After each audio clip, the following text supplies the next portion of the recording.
Хувьцаагаа зарна хятадууд худалдан авч байна. Цуу яриа хизээд үнэн байдаг. Хувьцаагаа зарчихсан хүмүүс ч байна хэмээн ярьж энэ үгэнд итгэсэн хэсэг иргэд өнөөдөр ч урт цагааны баруун талаар юу гчим хүлэн харуулсан зогссоор л байна. Аль хэд хоногийн өмнөөс л албаныхан 1072 хувьцааг арилжах эрх нь нээгдээгүй. Худалдах ямар ч боломжгүй гэх албан ёсны тайлбар хэлсээр байтал тэд энэ үгэнд итгэхийг хүссэнгүй. Өнөөдөр ч урт цагааны баруун жигүүрт байрлах Corporation LLC хувьцаа үнэт цаасны арилжаанд зуучлагч компани ойролцоо хэсэг хэсгээрээ зогссоор л байна. Энэ асуудалтай холбогдуулан албаныхан 2 дахь удаагийнхаа албан ёсны мэдээллийг өнөөдөр өглөө.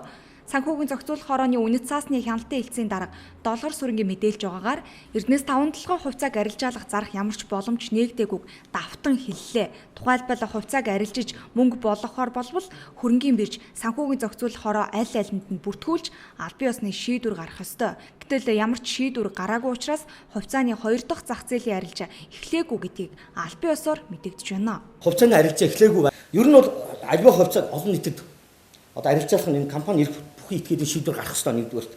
Хоёрдугаарт компани хөрөнгийн болон өөр бизнес үнэлгээ хийгдэх ёстой байдаг.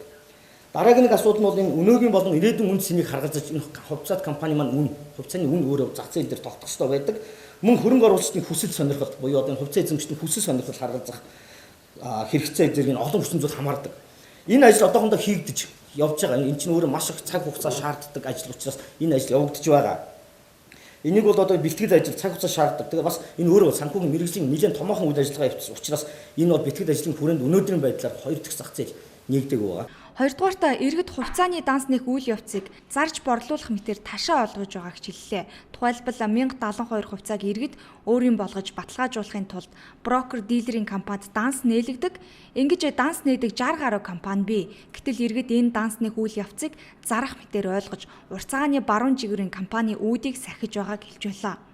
Буруу мэдээлэл, ташаа мэдээлэл иргэд маань юу гэж буруу ойлгоод байна вэ гэхээр энэ үн цаасны данс нээснээрээ Эрдэнэс 5 толгойн одоо хувьцаагаа баталгаажуулаад энийг бэлэн мөнгөөр одоо худалдаалж болж чинь бэлэн мөнгөөр сольж болж чинь гэдэг ийм ойлголт авсан байна. Тийм ойлголт байхгүй шүү.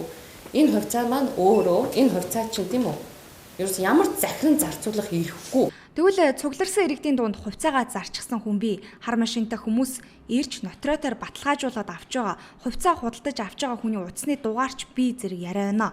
Тэгвэл энэ асуудалтай цагдаагийн байгууллагаас юу гэдэг тийм дугаарын машинтай хүн байна. Тийм дугаарын утаснаас ийм хүн гэж яриад ийм хувьцаа худалдаад авчихлаа гэсэн ийм энэ бол дандаа шалгалтаар тогтоогдоогүй асуудал.